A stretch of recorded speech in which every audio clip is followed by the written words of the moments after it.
Hey guys, tonight we're beginning somewhere quiet, somewhere with soft grass under your feet, the kind that bends but never breaks, and a sky so pale it feels like the world's holding its breath. There's mist clinging to the hills like a forgotten scarf, and every sound is muffled, except for the sheep, which are, frankly, louder than they need to be. You're standing in the middle of a field that smells like thyme, wool, and distant rain. And you've just woken up here. No idea how. Your socks are missing, your lips are dry, and someone's poking you with a shepherd's stick. Yeah, you're gonna need a minute. So, before you get comfortable, take a moment to like the video and subscribe. But only if you genuinely enjoy what I do here. Oh, and drop a comment with your city and time zone. I like knowing where my sleepy little army is tuning in from. Now, dim the lights. Maybe turn on a fan for that soft background hum. And let's ease into tonight's journey together. You stumble to your feet from the dew-soaked grass, your bare soles icy cold, as if someone had just dropped you onto this highland without asking first. A sluggish sheep wanders past, giving you a look like, "New here, huh?" Then you hear the first voice. Finally, you're awake. A girl is standing not far away, holding a shepherd's staff, her chestnut hair drifting softly in the early breeze. "I'm Lyra. I've been waiting for you." Waiting? For you? You don't even know who you are this morning, yet she seems entirely certain you are going to show up. Lyra shows no surprise, no concern. She just points east, toward a path hidden under moss and loose stone. "There used to be a castle at the end of that road," she says, "but it hasn't been on any map since the flood of 1472. People call it the Blind Castle." You exhale into the chilly air. Wait, how can a castle be blind? Not blind as in sight, Lyra chuckles, but blind in time. It only appears to those who are dreaming. You're about to ask more, but she's already walking, her staff tapping a rhythm on the moss-covered stones. You have nothing, no backpack, no phone, not even shoes. But you do have something more precious. A dream, unfolding with every step. You and Lyra turn onto the stone path. The stones are grey, tinged with blue, fractured in honeycomb patterns like they've been here since Julius Caesar still wrote letters by hand. The air smells of damp lovage and half-burned wood ash. Lyra says each stone was once laid by a lost legion, trying to build a road back to Rome, but ended up walking in circles through the woods for 3 seasons without finding a way out. They say, she tilts her head, they walked long enough to forget who they were. You're starting to understand that feeling too. Beneath the exposed roots of an old oak tree, you find a rusted gate, lying flat on the earth like the sleeping mouth of some beast. Next to it is a wooden sign scribbled in crude Latin, loosely translated as, "Once in, do not look back." Lyra nudges a pebble into the hole, then winks. It's not a threat, just a suggestion. You're not sure this still qualifies as a sleep story, but your feet follow the shepherd girl anyway, as if even they are dreaming. Up a slope blanketed in moss and shattered quail eggshells, the two of you reach a large stone, carved with the image of a 2-headed goat. Lyra says it's the mark of the Old Goat Society, an early Christian sect that the Vatican gently erased from history because they believed God was born of fire, not light. Historians still argue whether the group actually existed or was just the inky joke of a bored monk. You smile. A bored monk feels strangely familiar, like you perhaps, if left alone too long with a flute and a pile of parchment. It starts to grow dark. but not from sunset. No, the mist is thickening from the ground up. Your skin begins to chill like the air is remembering a time before humans ever walked this place. We're nearly there, Lyra says. Where? A place you've walked before, but never remembered. You look at her. You're certain you've never met her, but also not quite sure that you haven't. You keep walking. The grass has turned silver. There's no sound now except wind blowing through gaps in broken brick. Even the sheep have vanished, like they were written out of the scene. Everything now feels like you're drifting deeper into a dream crafted from a medieval manuscript, where reality isn't allowed unless it bears a red wax seal and just the right amount of vague curses. You know, something waits at the end of this path. And you also know you won't be the same once you get there. The fog thickens around your ankles like someone's pouring milk into the edges of the world. Every step now makes a soft squish as moss gives way beneath your toes. Your feet are damp. Your breath comes out in small clouds, and somewhere behind you, a branch cracks. But it's the kind of sound that only happens when you try really hard not to make any sound. You keep moving. Lyra doesn't turn around. Her steps are light, practiced, shepherd's grace. But you're out here looking like a soggy sock puppet trying to survive a dream sequence. The path curves sharply between two leaning monoliths. They're old, like pre-calendar old, covered in spiral carvings and crude faces, their stone lips curled as if they're whispering things to the fog. Lyra runs a hand across one as you pass. They say this was part of the gate to the first city, she says, the one where time was invented.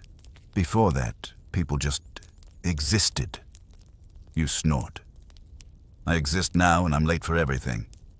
She laughs. And it's strange, because her laugh feels like it's echoing from inside your chest. The path opens into a clearing, and there it is.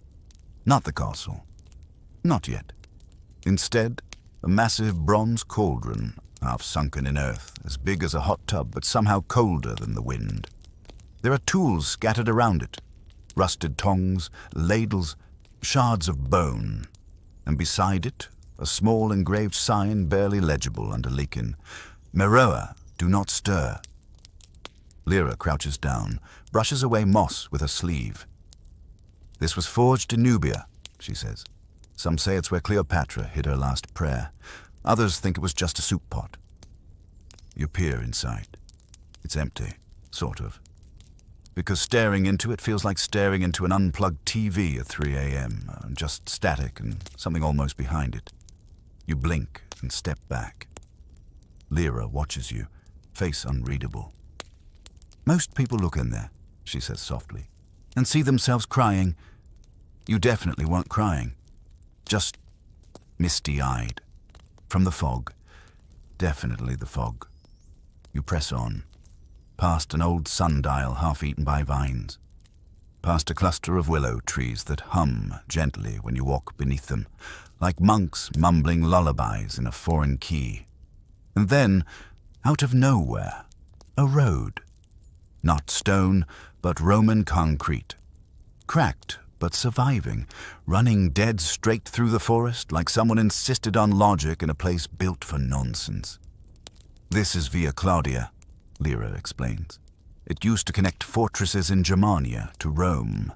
Now it connects thoughts, or maybe headaches. You step onto it. It hums faintly, warm underfoot, like a subway line. There was a riot here once, Lyra says almost to herself. A group of soldiers refused to fight, said their dreams were more vivid than real life, so the emperor had them buried under the road. A beat. Alive? Lyra shrugs. Some historians still argue about that. Of course they do. By the time you reach the hill, the air has changed. It smells sharper, metallic, like the inside of a sword's memory. The trees here don't sway. They listen. At the top, a flat plateau. Empty, except you blink. Was that a tower? For a second, you could swear there was a spire there, sharp, shadowed against the clouds. But when you look again, it's gone. You saw it, Lyra says. Not a question. You nod slowly. Good. That means it's close. The castle's coming. But first, camp. She leads you to a shallow cave, barely more than a dip in the hillside. Inside, there's a stack of old firewood, neatly piled, and someone has scratched a calendar into the stone. All the days are crossed off except one. Today. You don't ask. You sit down, stretch your legs. Lyra hands you a thin wool blanket from who knows where, and lights the fire with a flick of her fingers and a whisper that may or may not be in Latin. Warmth blooms, shadows dance, and for a moment it feels like home. Before sleep takes you, she leans closer. Do you know the story of the tears of St. Bega? You shake your head. She smiles. It's an old tale. A woman who refused to marry a Viking chieftain ran to the hills, prayed for snow in August, and got it. They say the tears she shed froze in the air, turned into bells, and whenever one rings, someone finds their way home. You close your eyes. A soft chime sounds in the trees, and just like that, you know you're dreaming. But this time, you don't want to wake up. You wake to the sound of something ticking, not a clock. Not exactly. It's older than that, the kind of ticking that might come from a gear turning inside a cathedral-sized pocket watch, forgotten beneath the earth. Regular, mechanical, but alive. You sit up slowly. Lyra's already standing at the cave's entrance, wrapped in her wool cloak, hair braided with strands of something silver that definitely weren't there last night. The gears have started again, she says, without turning. We'll see the clock tower today, if we're lucky. You rub your eyes. I thought we were heading to the castle. She glances back. We are, but the castle moves, and so do we. Right, totally normal forest logistics. You step outside and, yep, everything's changed again. The trees are sparser now, wider apart, and the sky's a shade of blue that feels almost synthetic. A single crow circles overhead like it's late for something ominous. Beneath your feet, mosaic tiles. Seriously. Someone's laid an entire Roman bathhouse floor right into the forest soil, and now moss is curling in the cracks between tiny scenes of sea monsters, dolphins, and gladiators. One of them is holding up a hand. Waving. You blink. It's just tile. Probably. You walk in silence for a while. Lyra's quiet today. Focused. Eventually, you reach the fallen arch. It lies on its side, half buried in vines, like a titan's misplaced doorframe, carved along its edge in worn Latin. Tempus cadit non moritur. Time falls. It does not die. You trace the letters with your fingers. The stone feels warm. You hear a faint whisper when you touch the final R. A name, maybe. Yours? Behind the arch, something looms. A clock tower, crooked and leaning like it's halfway through collapsing, but hasn't made up its mind yet. It rises out of the earth, brick by mismatched brick, draped in ivy and rust. One of the clock faces has shattered, leaving its hands frozen at 2:17. The other three still spin, but backward. Lyra watches your face. You want to go in, don't you? You absolutely do not. So obviously, you nod. Inside, the air smells like books left in a flooded basement. The stairs are spiral, narrow, and the further you climb, the older they feel. Wood becomes stone. Stone becomes something else. Bone. Number, hopefully not bone. Halfway up, you pass an open window. Outside, the landscape is changing. The trees move like the forest is breathing. The path behind you? Gone. Not spooky at all. Lyra touches your arm. We're almost at the mechanist's room. Great. Totally comforting name. The room itself is circular. The walls are lined with gears, pistons, levers, all chugging away in slow motion like a steampunk grandfather clock had a dream about eternity. In the center, a pedestal with a single glowing egg. Bronze, humming faintly, inscribed with ancient runes and a sticker that just says, "Do not shake." You stare at it. Is that the egg of Antikythera? Lyra whispers. It was lost in the Aegean Sea, built by hands that shouldn't have known what a gear was. Some say it predicted eclipses. Others say it was a weapon, or maybe just a very inconvenient breakfast. She doesn't touch it. Neither do you. The ticking slows. Something behind the gears clicks, and suddenly you remember. Time has been broken here for centuries. Historians still argue, Lyra murmurs, whether it broke because of the egg, or whether the egg appeared because time broke. You both leave quietly. You don't want to know the answer. Outside, the sky has turned purple. That's probably fine. You follow the road, now paved with hexagonal basalt stones like a natural causeway pulled from somewhere between Scotland and someone's very moody dream.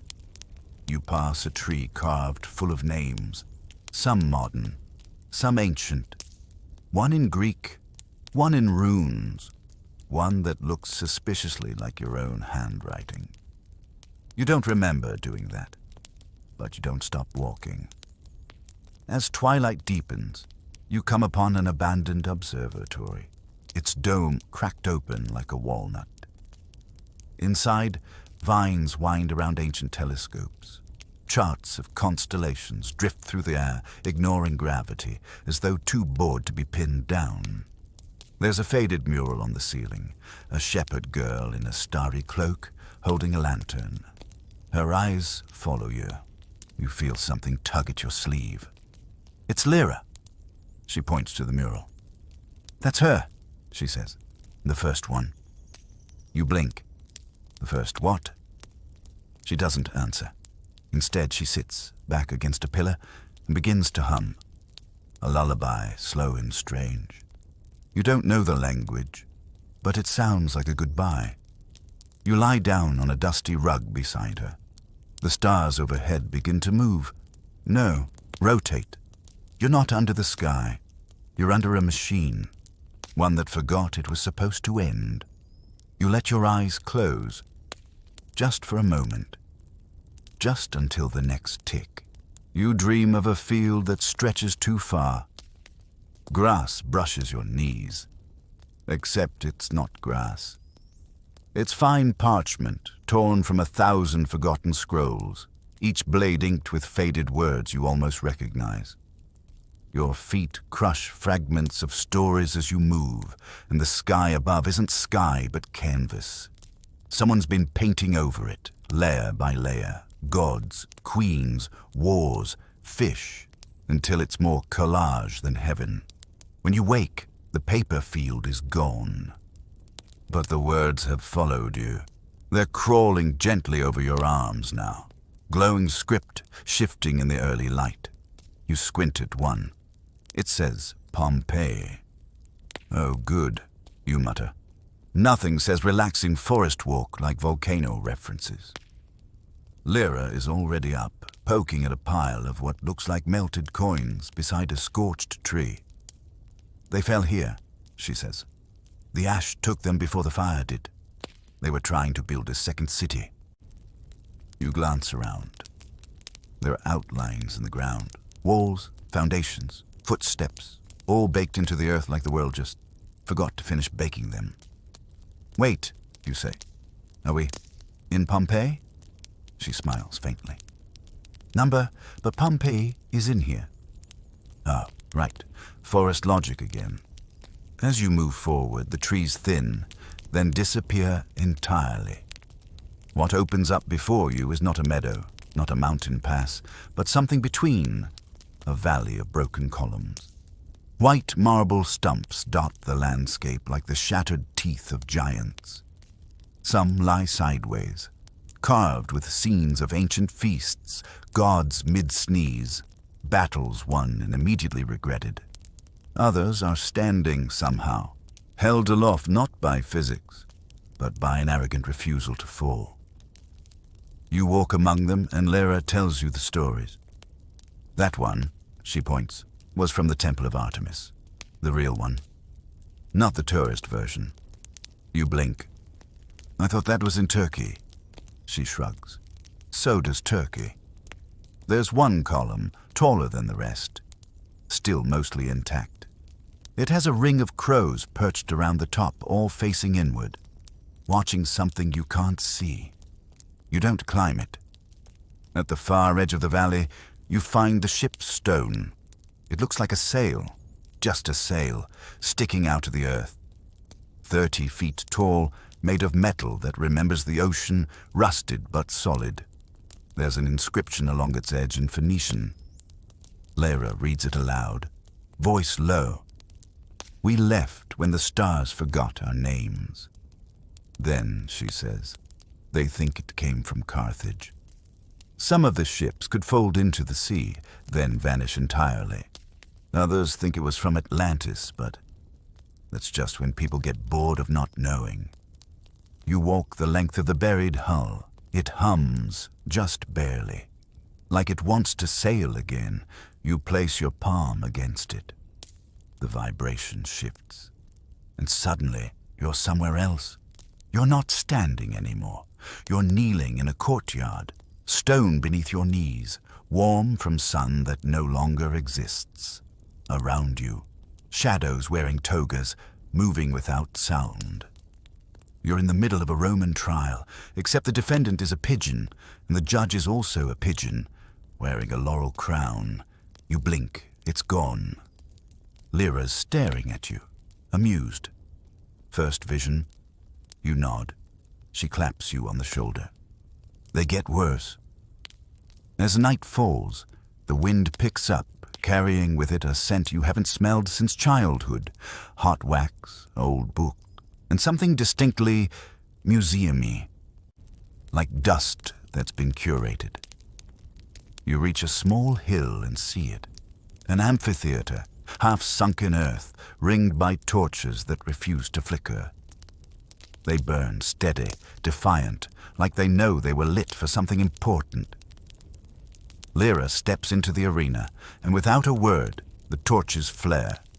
From the shadows, masks emerge. Dozens of them, tragedy, comedy, others more abstract, shaped like stars, suns, wolves, time itself, no faces behind them, just masks, watching. Lyra lifts her chin and begins to tell a story. You sit on a broken bench as her voice weaves through the air. She speaks of Helen, not of Troy, but of a Helen who never left Sparta, who became a healer, who hid injured soldiers in cellars beneath the palace. She lived through the war without lifting a blade. Some say her ghost still tends the wounded. Some say she was never real, just a collective grief dressed up in myth. Historians still argue, Lyra says softly, whether Helen was a person, a symbol, or just an excuse. The masks begin to nod, slowly, approvingly, and then, one by one, they vanish into the dark. You sleep under the broken tier of stone seating that night. The stars wheel overhead in perfect circles. One falls. You don't make a wish. You're already in one. It's morning again. Maybe.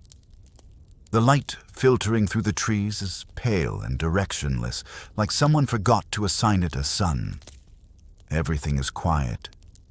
Too quiet. Not the peaceful kind, but the kind that makes you check over your shoulder twice and then a third time, just to be sure your shadow's still yours. Lyra is waiting near a crumbling fountain, where moss spills like green lava from the mouths of carved lions. The water isn't running.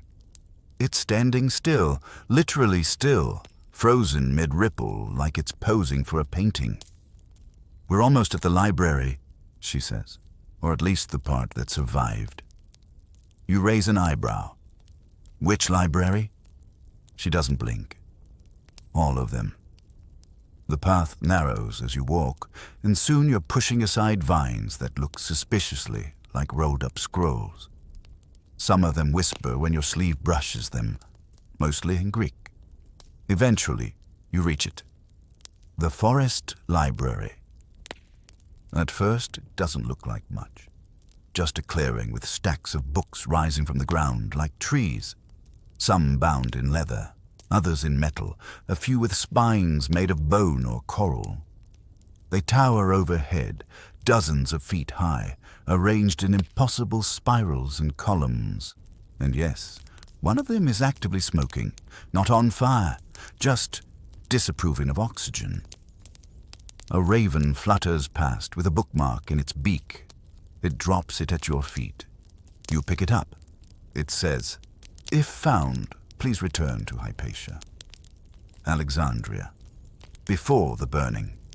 You swallow. "Right, we're going there now." Lyra leads you into a low archway formed by bent encyclopedias.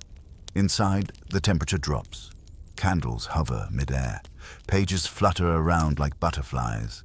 And at the center of the chamber stands a robed figure made entirely of typewriter keys and shredded parchment.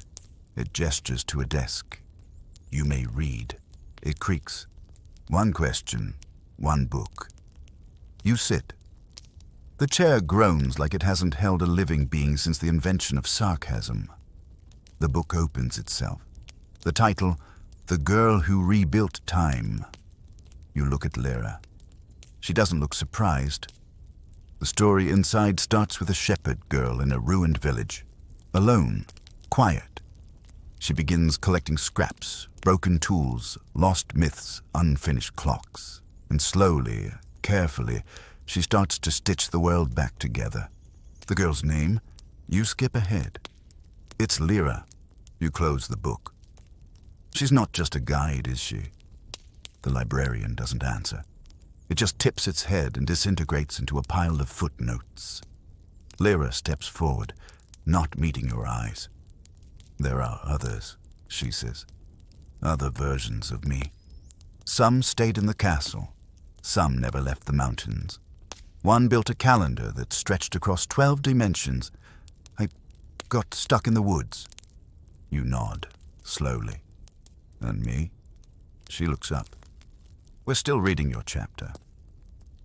Back outside, the trees feel taller somehow, more observant. You pass a clearing where inkwells bubble up from the ground like springs.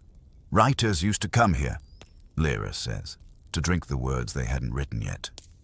One sip could give you a novel, or a memory that wasn't yours. You don't drink, but the ink stains your shoes anyway. You rest by a tree older than history. It's covered in initials. Some carved with daggers, others written in lipstick. One catches your eye, a E1907 TE 2022, still arguing. You grin. Apparently, even historians can't let go. Lyra traces another set of initials. Her fingers pause on one. L+? She doesn't say anything. Neither do you. Some questions don't need answers. Just silence. Later, you find a mirror standing in a glade. Just one. Gilded, untouched. It reflects everything behind you, but not you. Instead, you see a young shepherd girl, cloaked in shadow, hair tangled, face familiar. She stares back, then lifts a finger and points. Behind you, you spin around, but there's nothing there. When you turn back, the mirror's cracked, and so is the sky. "We need to move," Lyra says sharply. "The archive's closing." You don't ask what that means. You just follow, and the forest begins to rearrange itself behind you. As night falls, you arrive at a campfire ringed with books, each one open to the same page, a map. But it's not a map of lands or roads. It's a map of questions. Written in tangled calligraphy, where is the castle? Who built it? Why does it call the Forgotten? Underneath, one phrase repeats in 50 languages. Don't answer too soon. Lyra tosses a stone into the fire. It sparks green. Tomorrow, she says, we reach the walls. You lie back, letting the warmth wrap around you. Stars flicker above. One of them blinks back. Sleep comes quietly, and with it, a whisper. They're still watching. It's morning again. Maybe. The light filtering through the trees is pale and directionless, like someone forgot to assign it a sun. Everything is quiet, too quiet. Not the peaceful kind, but the kind that makes you check over your shoulder twice, then a third time, just to be sure your shadow's still yours.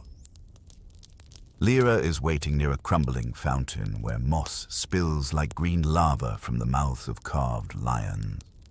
The water isn't running. It's standing still, literally still, frozen mid-ripple like it's posing for a painting. We're almost at the library, she says, or at least the part that survived. You raise an eyebrow. Which library? She doesn't blink. All of them. The path narrows as you walk, and soon you're pushing aside vines that look suspiciously like rolled-up scrolls. Some of them whisper when your sleeve brushes them, mostly in Greek. Eventually you reach it, the forest library. At first, it doesn't look like much. Just a clearing with stacks of books rising from the ground like trees, some bound in leather, others in metal, a few with spines made of bone or coral. They tower overhead, dozens of feet high, arranged in impossible spirals and columns. And yes, one of them is actively smoking, not on fire, just disapproving of oxygen. A raven flutters past with a bookmark in its beak. It drops it at your feet. You pick it up. It says, "If found, please return to Hypatia, Alexandria, before the burning." You swallow. Right, we're going there now.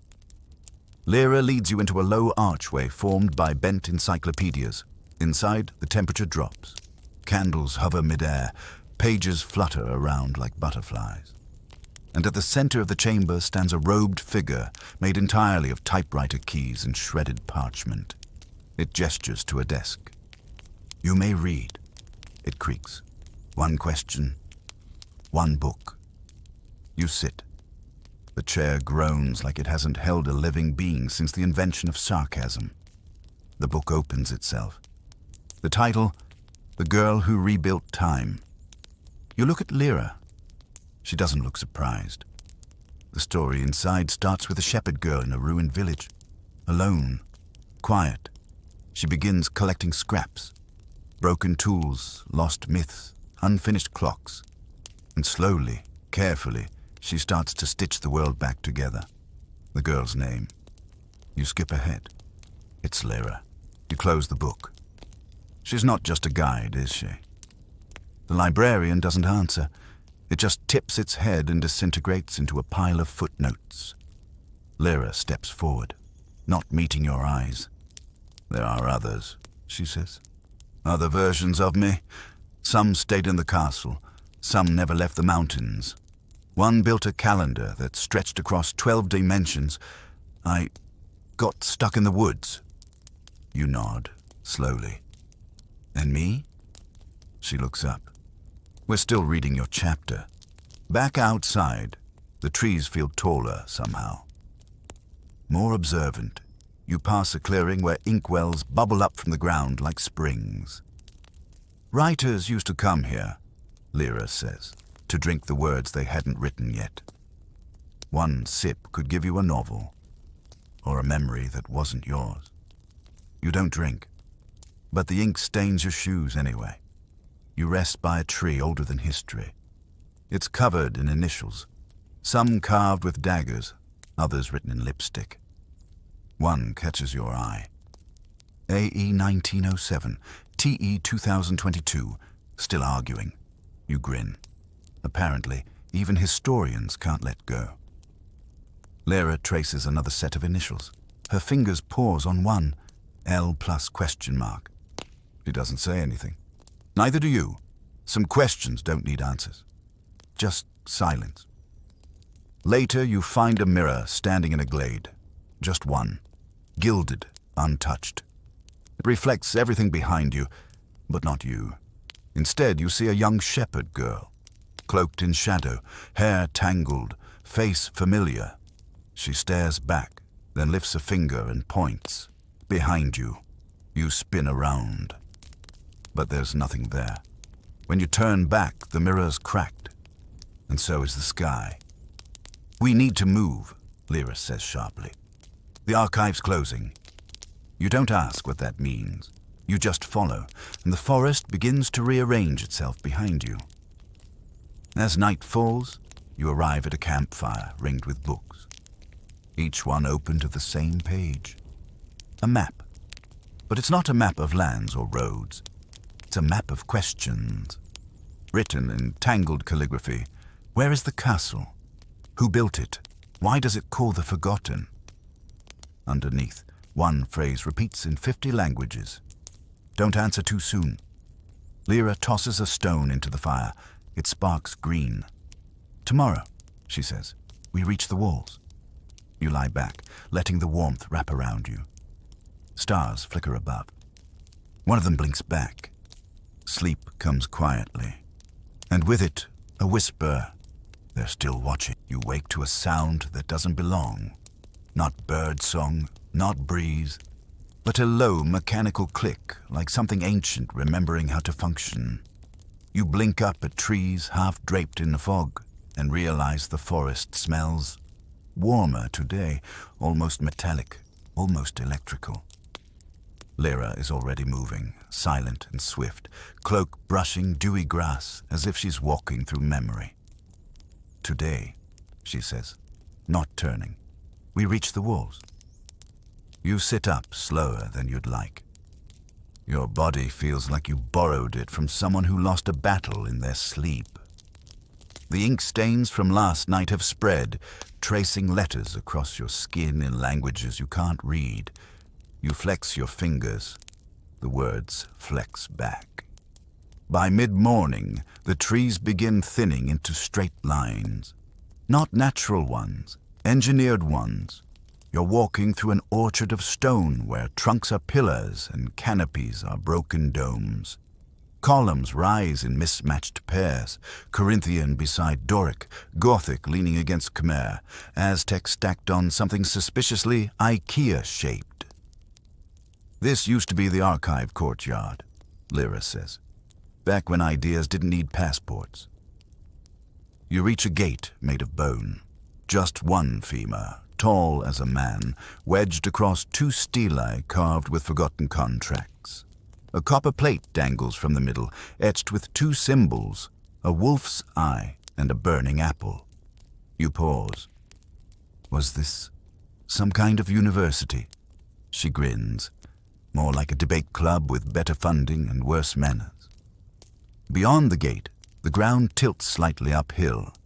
It's subtle at first, just a steady incline. But your knees notice it before your eyes do. And then suddenly the trees part and you see it. The castle. Not a ruin, not a fairy tale, but something in between. Its towers pierce the clouds, but some are shattered mid-spire, as if struck by lightning or hubris. Its walls curve like dunes, impossible to measure, built from every material imaginable.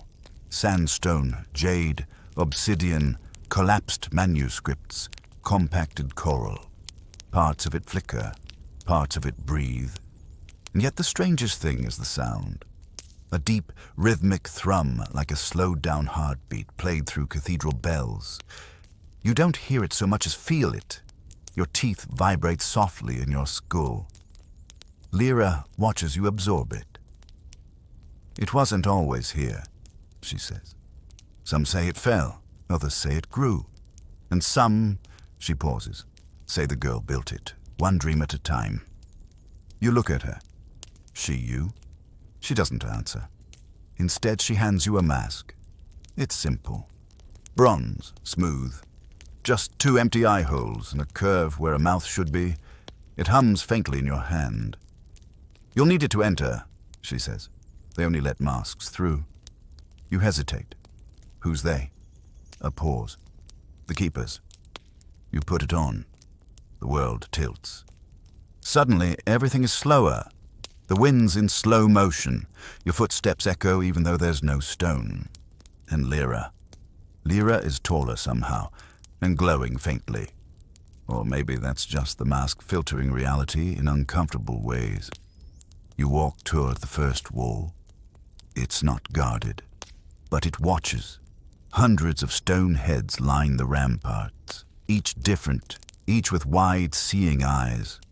As you approach, they blink in sequence, left to right, like a stadium wave of judgment. Lyra murmurs, "Just walk like you belong." You do your best impression of someone who understands any of this. It works. Inside the outer ring, the ground becomes polished mirror. Not glass, not metal. Just something that reflects your intentions, not your face. You glance down. For a moment, you see yourself as a child, holding a book too heavy, eyes wide with awe. The image shifts. You're older, weathered, still holding something. But it's not a book. It's a key. You look up, shaken. Lyra's gone. A door opens ahead. It doesn't swing or slide. It just ceases to be. And there, waiting in the threshold, is a man made of blueprints. He wears scrolls like a robe. His fingers are drafting pencils. His beard is a snarl of tangled thread and string. "You're late," he says, mildly annoyed. "We had you scheduled for the Renaissance." You frown. "Who are you?" "I'm the architect, or one of them. We're unionized."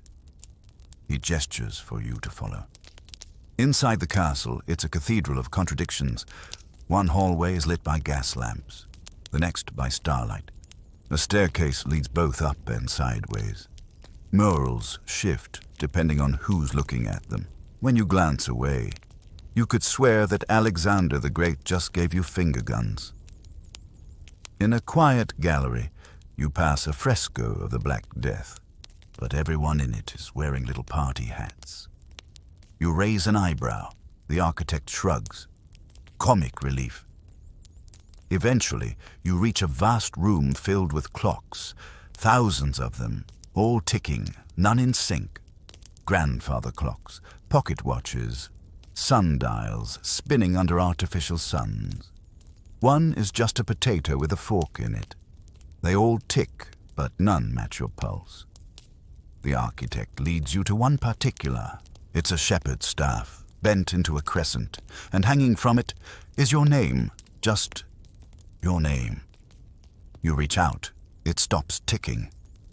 The architect says, "You have seen enough for now." The clock vanishes. The room resets. Lyra is there again. She looks at you like she knows what you saw but won't ask yet. "We sleep here tonight," she says. "The castle likes to rearrange itself when you're not looking. Better to stay put." You lie down in a chamber made of paper lanterns. They pulse like breathing lungs, and somewhere above, the stars realign. Tomorrow the questions will get harder, but for now, the castle hums softly around you, and dreams slip under the door. You wake to murmuring. Not voices exactly, more like syllables rearranging themselves into grammar, the way a language might practice before speaking. Your eyelids flutter, and you realize you've fallen asleep in a library that shouldn't exist. Walls made of parchment, ceilings inked with constellations. The shelves move on their own, politely shuffling aside when you try to walk. And the books whisper. They don't want to be read. They want to read you. Lyra is gone. Again. But in her place stands a figure wearing a coat made entirely of index cards, each scribbled with barely legible notes. They carry a lantern shaped like an hourglass and wear glasses with lenses that reflect your regrets instead of light. "You're early," they say, tilting their head. But maybe not. That's the thing about keepers. Time gets messy. You blink. "Are you one of them?" They nod. "The first one you'll meet, anyway. I'm the keeper of forgotten answers." That doesn't sound comforting. They beckon, and you follow. The lantern swings rhythmically, glowing not with flame, but with memory. Warm flashes of scenes you half recall. Your grandmother's laugh, the smell of chalkboards, the moment you first realized someone lied to you and it mattered. The corridor they lead you down is made of chalk, and every step you take erases part of it behind you. There's no going back now. "Why did the girl build the castle?" you ask. They glance over their shoulder. "To store what couldn't be proven." Eventually, you reach a door made of questions. Literally. The surface is covered in carved queries, some huge and philosophical. What is justice? Some oddly specific. Why do cats always stare at corners? And some so old the language has fossilized into symbol. The keeper raises their lantern. A single question glows brighter than the others. "What are you afraid of forgetting?" You don't say anything, but the door opens anyway. Inside, the chamber is shaped like a spiral. Around the walls, glass tanks, each containing a frozen moment. There's a Mongol horseman, mid-charge, eyes wild with adrenaline. A French salon, powdered wigs frozen mid-gossip. A Harlem jazz club, symbols suspended in time. Even a Viking funeral. Flames forever paused at the moment of ignition. The keeper pauses beside a scene of a young girl herding goats across a storm-laced hill. You stare. That's her. She was 12, the keeper murmurs. And she asked the mountain why the stars always returned, but her father didn't. You can't breathe for a moment. And the mountain, they say, answered. You descend deeper. More keepers wait below. The next wears a robe made of war maps, stitched with red thread. The names of battles flicker across their skin. They carry a rusted compass that never points north. I'm the keeper of strategic mistakes, they say. People blame generals, but it's usually weather or boredom. They show you a room where the Napoleonic Wars collapse into a series of laundry disputes. Another where Julius Caesar delays crossing the Rubicon because he stubbed his toe. You think history is dramatic, the keeper says, but it's mostly paperwork and ego. Next, a keeper in velvet. Their crown is a ruined chessboard. Their voice echoes in iambic pentameter. I'm the keeper of what could have been, they announce. You expect tragedy. Instead, they gesture to a diorama where Cleopatra runs a successful chain of luxury spas. Another where the Library of Alexandria becomes a theme park. One shows the shepherd girl marrying into a quiet life. Books, bees, and a mild case of goat-related fame. But in all of them, she never builds the castle. It always ends too soon, the keeper sighs. The last keeper doesn't look like anything at all. They shimmer in and out, a silhouette made of static. When they speak, it's in subtitles that appear in the air. I am the keeper of secrets not meant for the archive. You swallow. Like what? They tilt their head. A screen appears behind them, flickering between images. A knight buried in modern-day Tokyo, still wearing 13th century plate armor. A Mayan astronomer sketching the spiral of the Milky Way, centuries before Galileo. A Roman senator holding what looks very much like a smartphone. These aren't errors, the keeper says silently. They're edits. You whisper, edits by who? The keeper smiles, but says nothing. By the time you emerge, your head is buzzing. You've walked through layers of truth like someone peeling an onion with a migraine, and yet, through it all, you can feel something tugging deeper inside the castle. A pull, a center. Lyra waits at the threshold. You're ready for the core, she says. Do I want to go there? Not really, she says. But the story does. You follow her through a hall that smells of ozone and wet ink. And just before the door closes behind you, you hear the clocks reset. All of them. The air in this part of the castle feels heavier, not ominous, just loaded, like a room right before a confession, or the moment before you open a birthday card and realize there's no cash inside. The scent is oddly nostalgic too, like wet limestone and candle wax, like secrets you promised to keep when you were 8. Lyra walks ahead, lantern bobbing. You've given up asking where she gets these things. The hallway narrows, and the torches along the walls flicker, casting shadows that stretch the wrong way. You swear one of them flinches when you look too long. Where are we now? You ask, your voice softer than you meant it to be. She looks over her shoulder. The foundation. You don't ask what that means. You're starting to learn this place doesn't reward questions. Just patience. The first chamber you enter is silent. Utterly. Your footsteps vanish. Lyra's lips move, but no sound comes out. You hear nothing. Not your breath, not your heartbeat, not even your thoughts, as if the room itself refuses noise. Then, from one of the walls, a crack appears. A single whisper escapes. Domesday.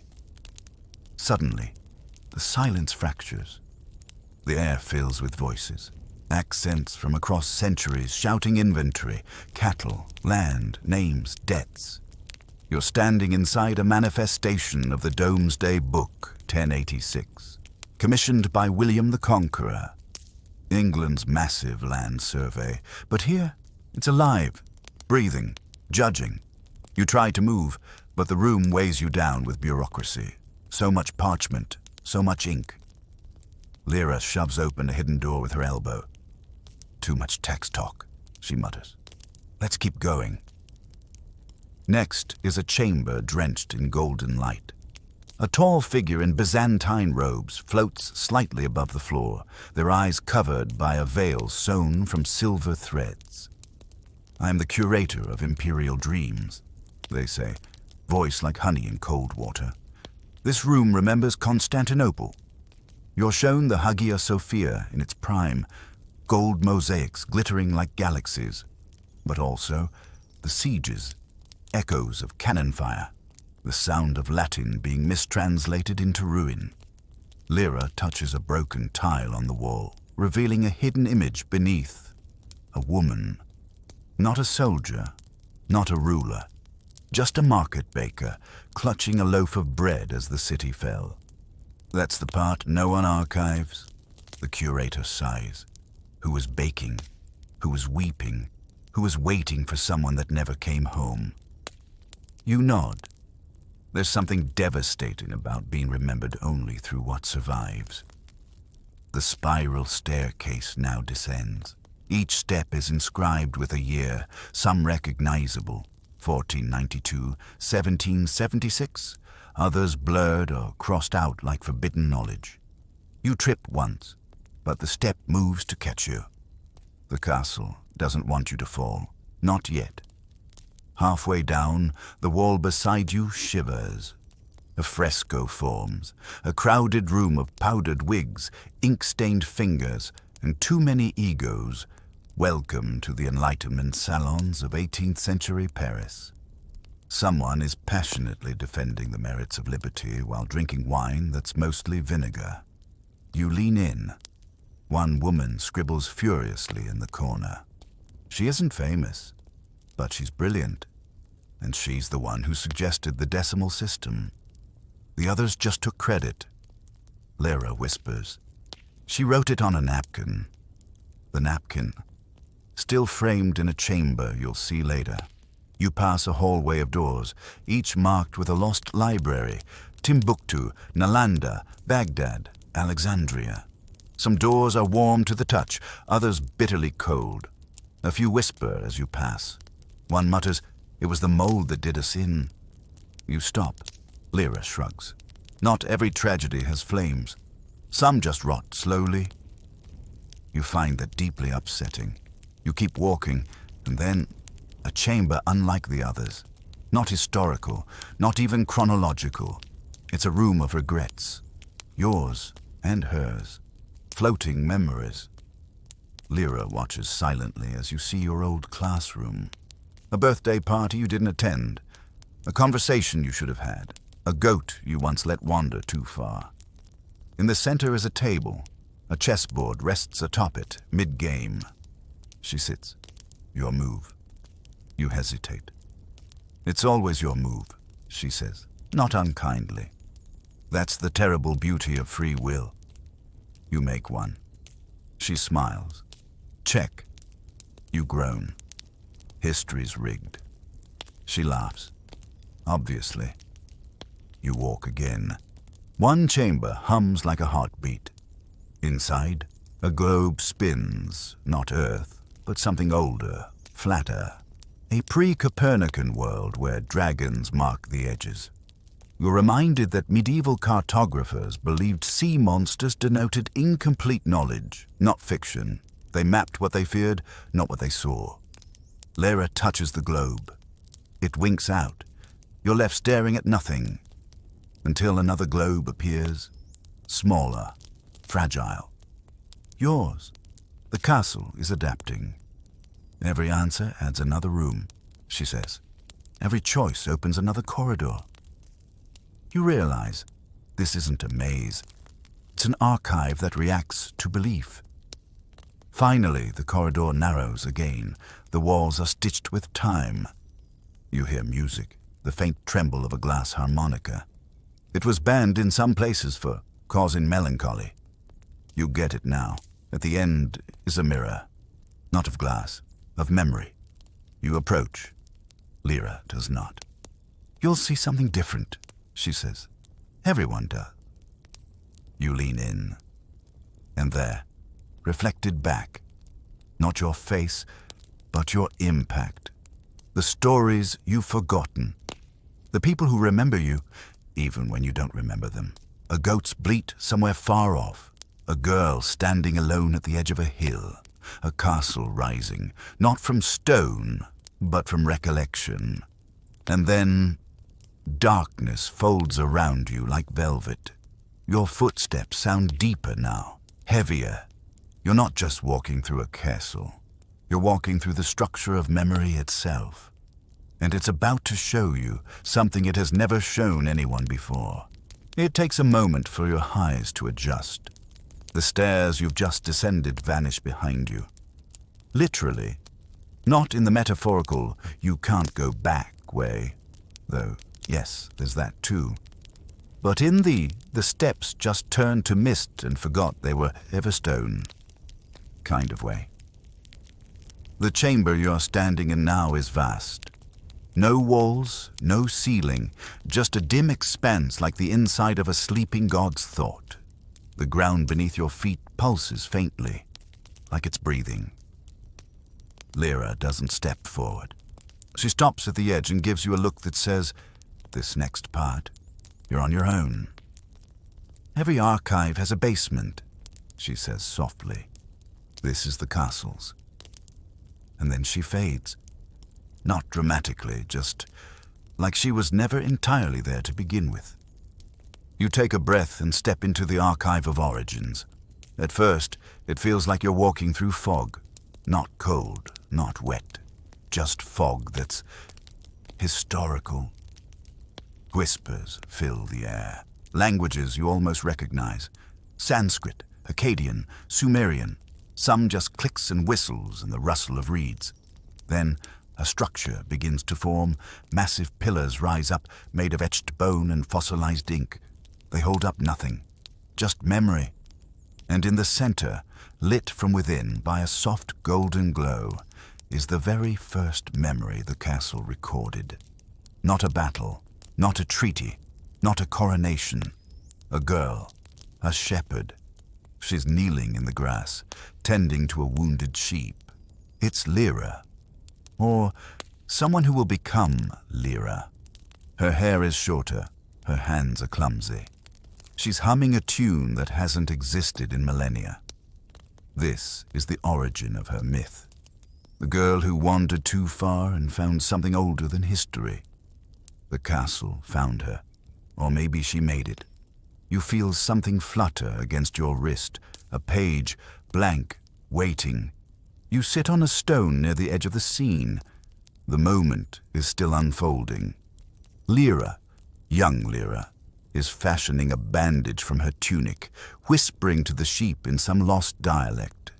She doesn't know she's being watched. And from the shadows steps a figure. No face, just robes of wind and moss and time. A historian, maybe, or a librarian, or something stranger.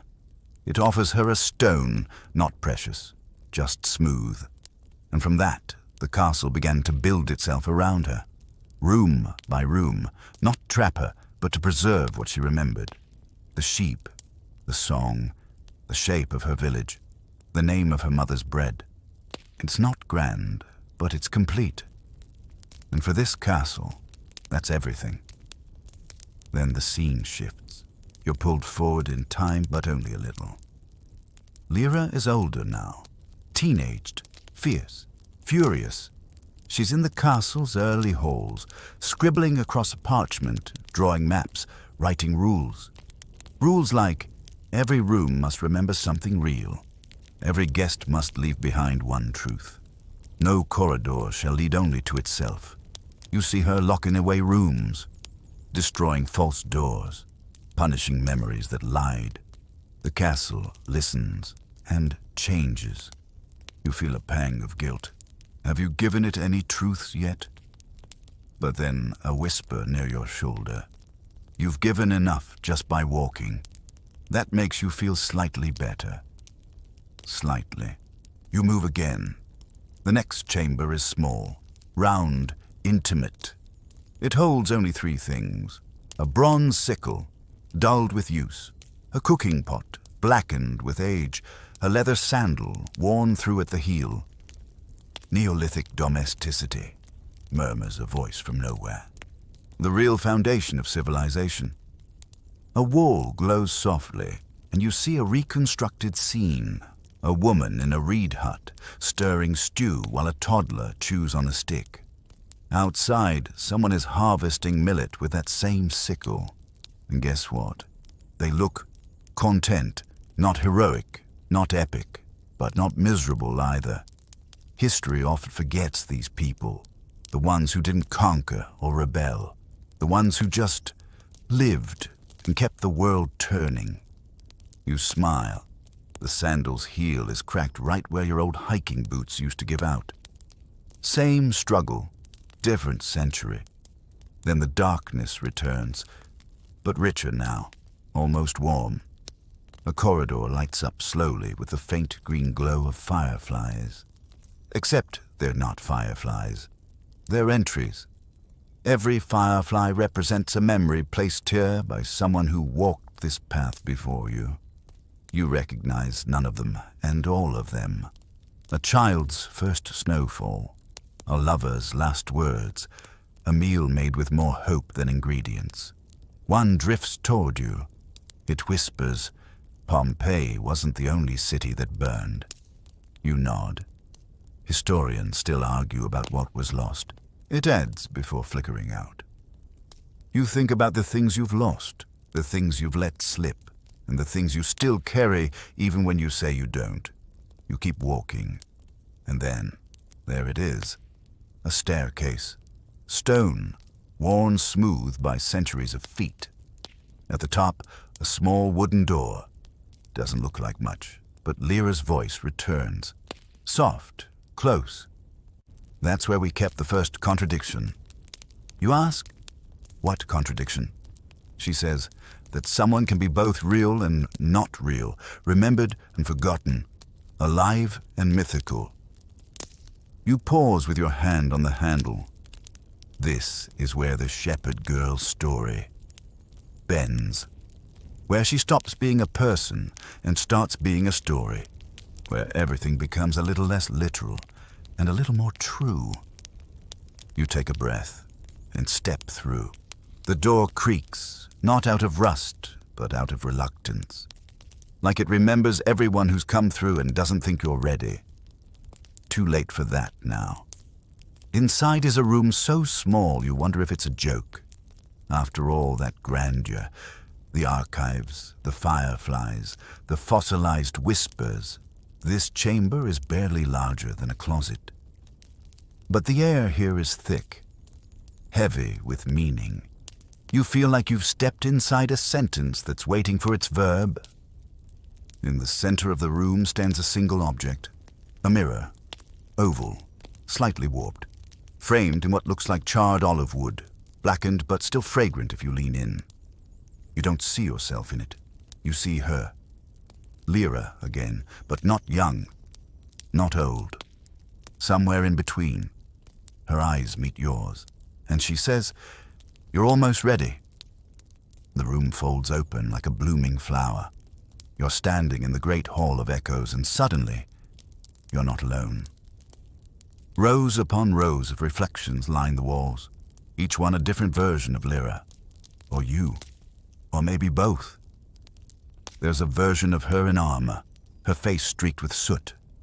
One in a scholar's robe, laughing gently as she copies ancient text. One tending bees, one running barefoot across the moors, one crowned reluctantly, and each one turns to look at you. None of them blink. None of them smile. They're waiting for you to decide something. But you don't even know the question yet. The floor flickers beneath your feet and projects a timeline, like a glowing ribbon unrolling from your toes into the far reaches of the chamber. Events bloom along it like constellations. The rise of Mesopotamia, the burning of the Library of Alexandria, the trial of Joan of Arc, the silent night of 1914 when soldiers sang instead of shooting, the fall of Constantinople, the last day someone baked bread in Pompeii, and a node far in the distance glows brighter than the rest. The disappearance of the shepherd girl. You step toward it. Each step brings a different version of the past up through the floor. Images, scents, the clink of pottery, the shriek of a printing press, the whisper of parchment. Then you stumble. Not physically, more like emotionally, because the next vision is not majestic or tragic. It's a girl, alone, on a hillside. She's holding a wooden flute and playing a tune no one else remembers. The melody is lopsided and uncertain, but she's trying. The wind swirls, the grass leans in to listen, and you realize this is how it all began. No grand prophecy, no falling star. Just one kid, a bit lonely, who played something beautiful enough for the world to lean closer. And the castle, whatever it is, heard her. Somehow that's more powerful than 1,000 thrones. From behind you, a voice says, "Do you want to see how she vanished?" You turn. It's not Lyra this time. It's a woman with an archivist's posture, straight spine, distant eyes, hands stained with ink that no longer exists. She gestures to a door that wasn't there before. "The historians still argue," she says. "Some say she walked into the woods and never came back. Others say she became the woods." You hesitate, and that's enough for her to add. Some believe the castle absorbed her, that she became its memory, its myth. She tilts her head. You have seen how many versions she's had. Which one do you think is true? You say, maybe all of them. She nods. Now you're starting to understand. You step through the final door. This chamber is circular and vast. It hums. In the center lies a pedestal, and atop it, a book, bound in faded leather, embossed with unfamiliar runes. Its title reads simply, The Forgotten Shepherd. You open it, expecting blank pages. But no, each page holds a scene, moments from Lyra's life, or your own. Some you remember, some you've never seen, some you didn't think anyone had noticed. One page depicts you staring into this very book. It's still warm. At the end of the book, there's a single line. To forget is human. To remember thus is sacred. You close the book and feel the castle exhale. A corridor opens before you, leading upward toward the roof.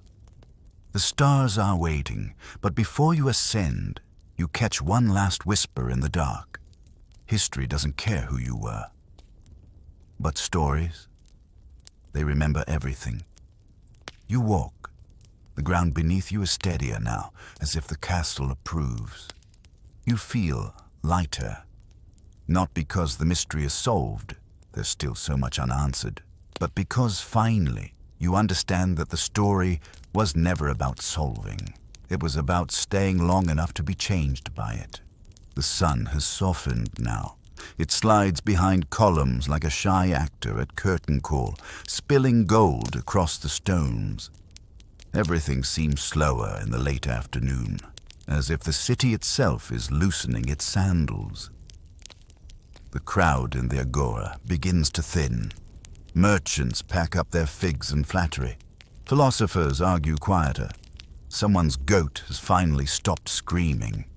Thales finds you again, holding a small amphora and grinning like a child with a secret. You're invited, he says. To what? A symposium. You blink. Like the academic kind? He laughs. Oh no, much better, much messier.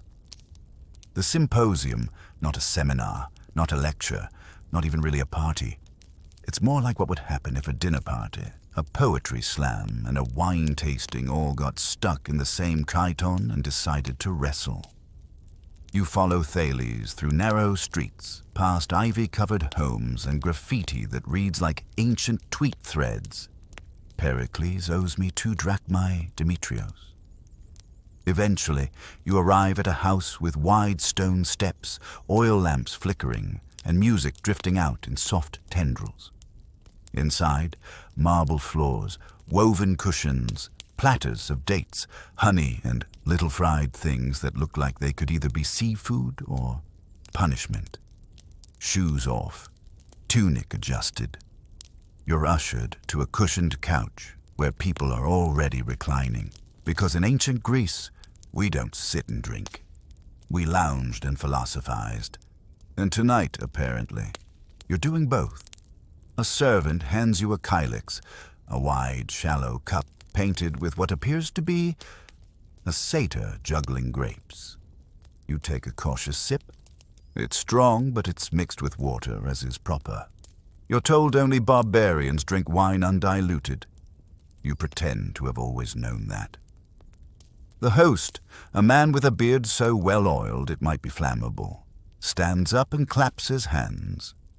He welcomes everyone, makes a dirty joke about Plato's chin, and announces the evening's topic of conversation. What is the nature of love? Groans, laughter, clinking cups. And just like that, the night begins. Here's how a symposium works. First, you drink, then you speak, then you drink more, then you really speak.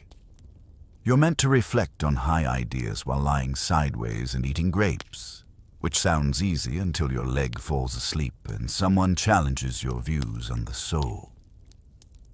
The first speaker, an older man with wild eyebrows and the energy of a retired lightning bolt, says that love is pain, a necessary agony, like stepping on a Lego shaped like a heart. Another claims that love is harmony between souls, citing bees and boats somehow. Thales leans in and whispers, he once fell in love with a statue. Be gentle. Then it's your turn. You panic briefly, then remember you've read one book. Once. Sort of. So you speak. You say love is like wine. It starts as something raw and wild. It needs time, pressure, patience. And if mishandled, it turns to vinegar faster than you can say eros. Someone claps. Someone else yells. Too poetic. But they're smiling. You survive. The conversation flows like the wine, loose, warm, winding through topics like reincarnation, politics, and whether dogs have inner monologues. Someone plays the lyre.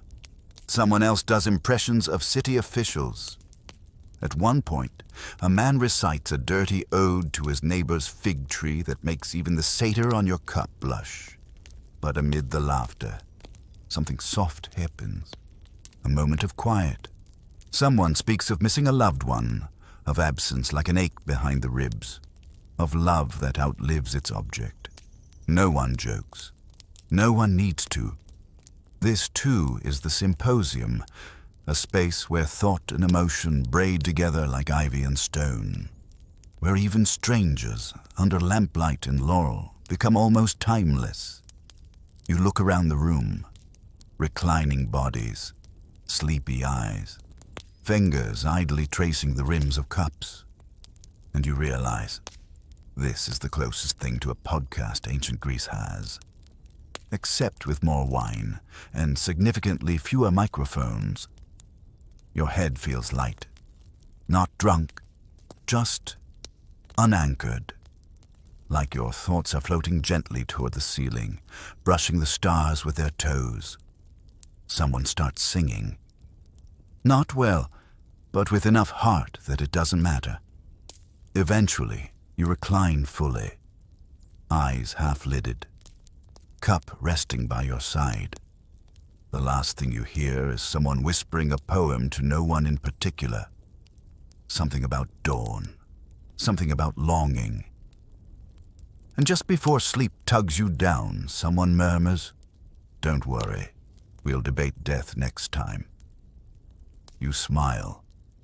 Only in ancient Greece could that be a promise and an invitation.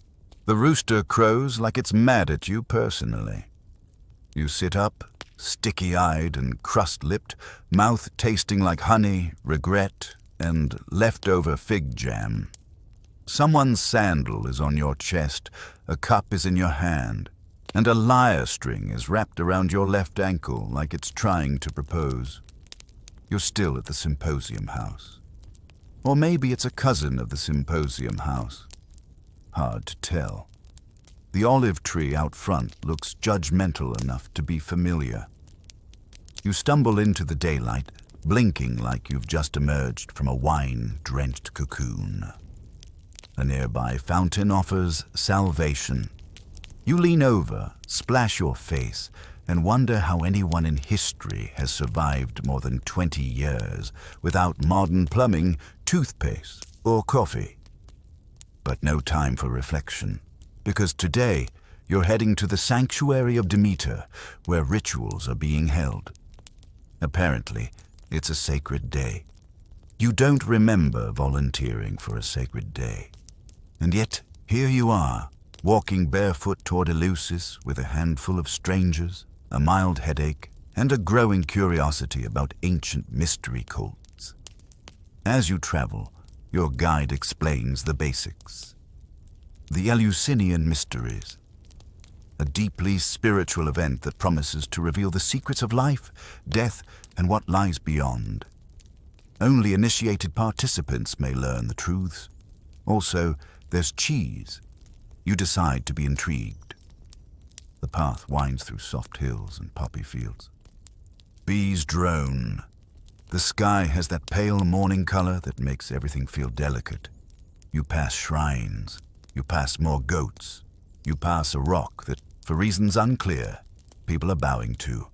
You bow too, just in case. Eventually, you reach the outer sanctuary.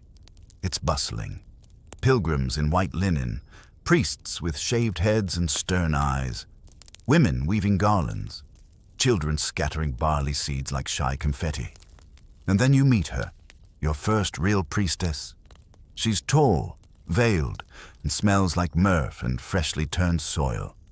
She doesn't speak to you, but she sees you, and somehow that's louder. She gestures toward a basin. You wash your hands, your feet, your face.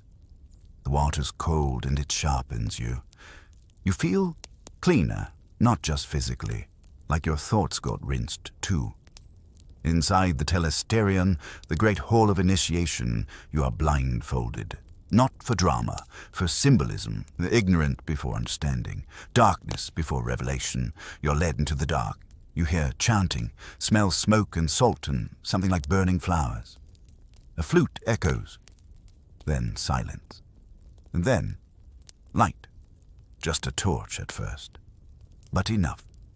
The priestess lifts your blindfold. You blink, heart hammering. The room is full of others like you, blinking at the world again. The ritual begins. What follows is deliberately hard to describe, and not just because your memory feels dreamlike. The mysteries were famously secret. To reveal them was punishable by death. Even now, centuries later, no one can say for sure what happened. But here's what you experience. A reenactment of Persephone's descent into the underworld. Actors, masks, music, tears. It's theatrical and raw, like tragedy with dirt under its nails. A feast of pomegranate and barley cakes. Sweet and earthy. Symbolic, you're told. Life and death, reunited. A moment where everyone goes quiet and looks up. Not at the ceiling, not at a statue, just upward. You feel something in your chest, like a breath you forgot to take. At one point, someone whispers near your ear, even the dead may return, for a time. You're not sure if it's part of the ritual or just bad timing, but it sends goosebumps down your arms. Later, you ask what it meant. No one answers. Some just smile. Afterward, you step outside. The sun is low again. How did time pass so fast? Your stomach rumbles. Your soul feels stretched. You're oddly comforted, like someone hummed a lullaby you didn't know you remembered. A boy runs past with a wreath of laurel and yells, "They're blessing the cheese." You pause. Sorry. Did he say cheese? Yes. Funeral cheese, to be exact. Apparently, it's a thing. The farewell meal for the harvest includes a special cheese, blessed and buried to honor Demeter's sorrow when Persephone descends into Hades. You attend the blessing, not out of devotion, but because it smells incredible, soft, herbed, kissed by ash and time. You take a bite and suddenly understand grief, joy, and the entire agrarian economy. As the crowd sings low hymns to Demeter, you lean back against a stone and close your eyes. You still don't know what the secret was, but something in you shifted, not dramatically, not loudly, just gently, like a seed turning in the soil. And as dusk kisses the hills and someone wraps a linen shawl over your shoulders, you think maybe the secret isn't something you're told. Maybe it's something you feel. You walk back to Athens under a sky that feels bigger than it should. Ink blue, speckled with stars, and just a little smug about how beautiful it is. The air is cooler now, tugging gently at your tunic. It smells like wood smoke, thyme, and something sweet baking in the distance. Your feet are sore, your thoughts are full, and your stomach is staging a quiet protest about the ritual cheese being the last real food it encountered. Fortunately, dinner is next. You follow the flickering torches toward a large stone house nestled near the edge of the city. A well-to-do friend, who may or may not think you're someone else, has invited you to a private evening meal. You're not going to correct him, not when there's a chance of honeyed pastries. Inside, the table is low, the cushions are plush, and the wine is Well, it's everywhere. Apparently, this is less a meal and more a continuation of a symposium, which you now understand is just Greek for let's eat, drink, and philosophize until someone cries or sings. There's music in the background, a reed flute, a lyre, and a woman humming so gently you're not sure if it's music or a shared hallucination. Across from you sits a philosopher. Not a philosopher, the philosopher. At least in this room. His beard is enormous. His eyebrows are the size of small woodland creatures, and his eyes twinkle with that unsettling mixture of wisdom and mischief, like he's about to ask you a question that will unravel your entire worldview. He leans in. "So, tell me," he says, "if a man steals a fig because he is hungry, is he less a thief than a man who steals for profit?" You blink. You are not prepared for ethics between appetizers. "I think he's still a thief?" you offer. The philosopher beams. Wrong, but charmingly so. Everyone laughs. You're not sure if you're in on the joke or are the joke. Dinner arrives. Grilled fish drizzled in oil, chickpeas mashed with garlic, figs soaked in wine, and warm bread that's miraculously not a dental weapon. You eat like someone who nearly wrestled to death in a courtyard this morning. Because you did. As the meal winds down, the conversation drifts toward more existential matters. Death, virtue, the soul's journey, and whether or not anyone actually likes boiled cabbage. Then the philosopher turns to you again. "Have you visited the Karameikos yet?" You shake your head, mouth still full of honey. "The cemetery," he clarifies, "where we honor the dead. Some say the gods speak clearer there." You swallow. "At night?" "Of course at night," he says. "The dead are quieter company." You want to say no. You want to say, "I just got olive oil out of my ears and now you want me to go whisper to ghosts." But someone hands you a lantern and you find yourself walking again. The Karameikos lies at the northwest edge of Athens. It's a place of old stones, carved names and stories etched into weather-worn reliefs. Moonlight glints off marble tombs. An owl watches you from an olive tree, as if judging your spiritual sincerity. The philosopher leads you to a particular grave, just a flat stone with a carved lyre and the name Melito.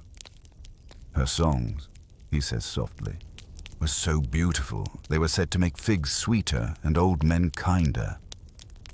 You try to imagine that, a world changed by music. Then you realize, maybe you're already in it. You kneel beside the stone. It's cool under your fingers. You don't speak aloud, you just listen.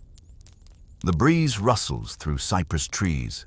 Somewhere, a dog barks once and then thinks better of it. And for a moment, you feel it. Not fear, not sadness, but a kind of gravity. Like the world is leaning in close to whisper something it only says at midnight.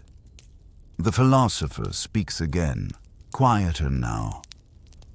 "Some believe that when you speak a name of the dead, you keep them alive a moment longer. Others believe they never left to begin with." You nod. Not because you understand, but because it feels like you're supposed to. He smiles. "Good. Now let's leave before the ghosts realize we're listening." You walk back toward the city.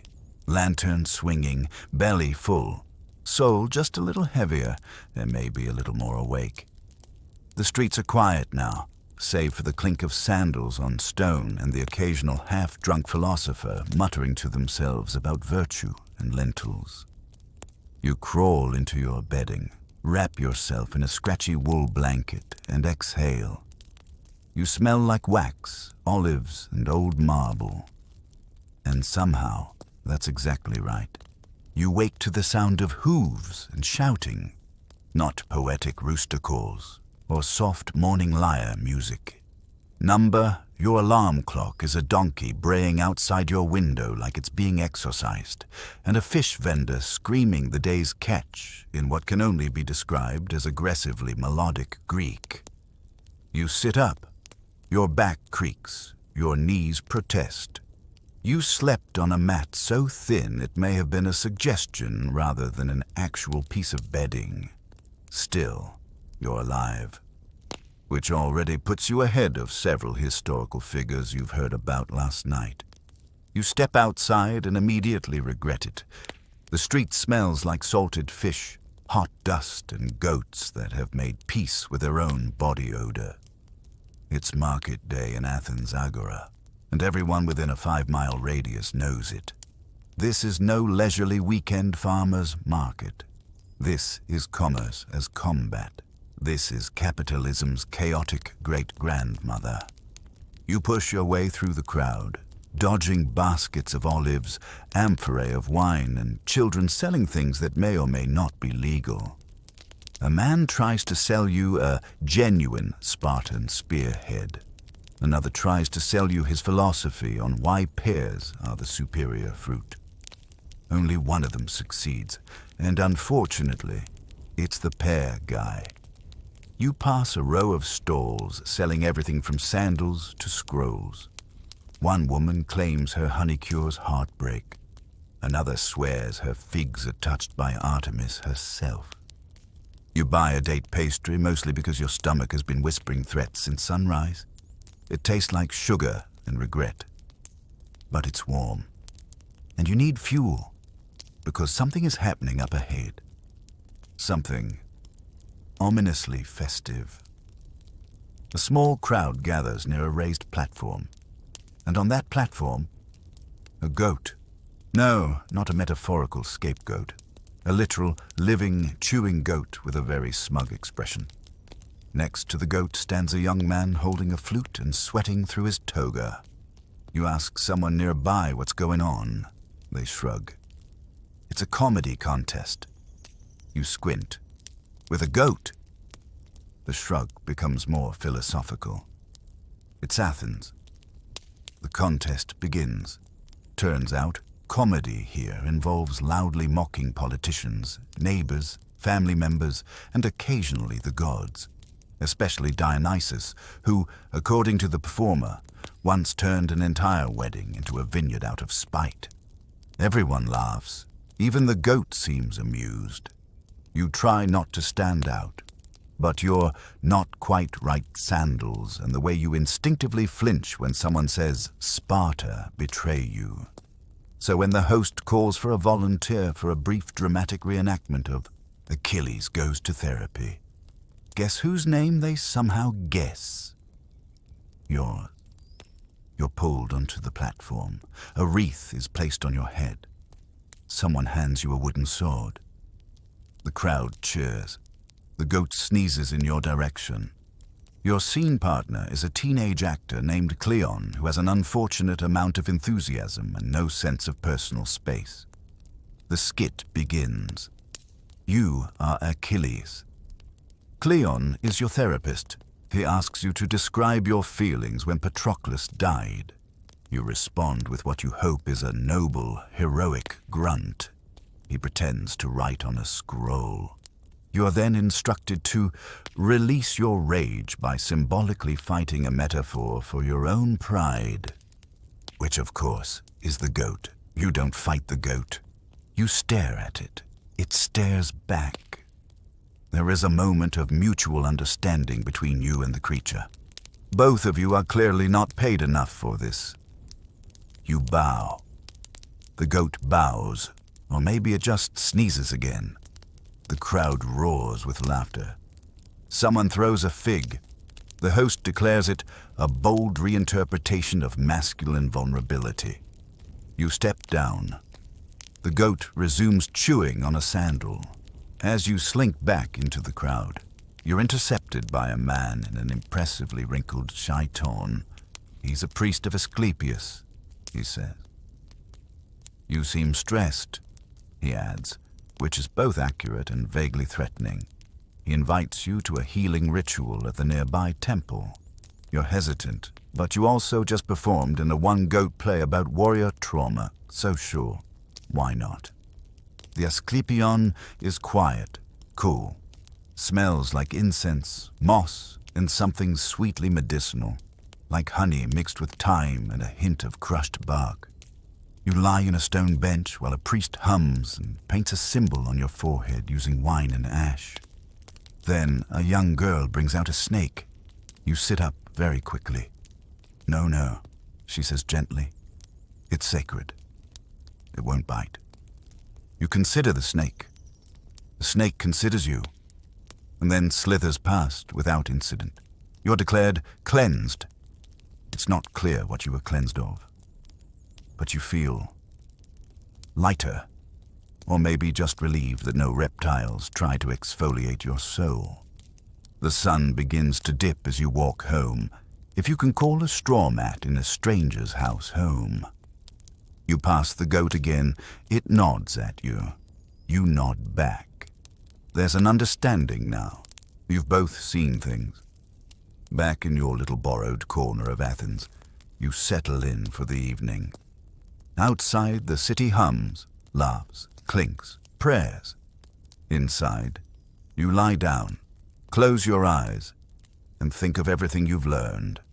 Like how fig merchants make surprisingly good life coaches, and how sometimes dignity is overrated when there's a pastry involved, and how even now you're still here, still breathing, still somehow part of the story.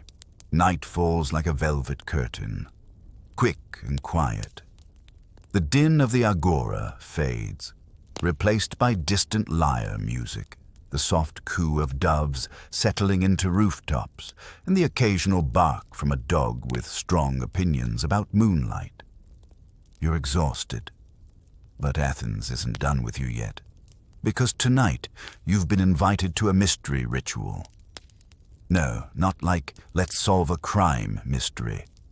More like we're going to whisper in ancient tongues and you're not allowed to ask questions kind of mystery.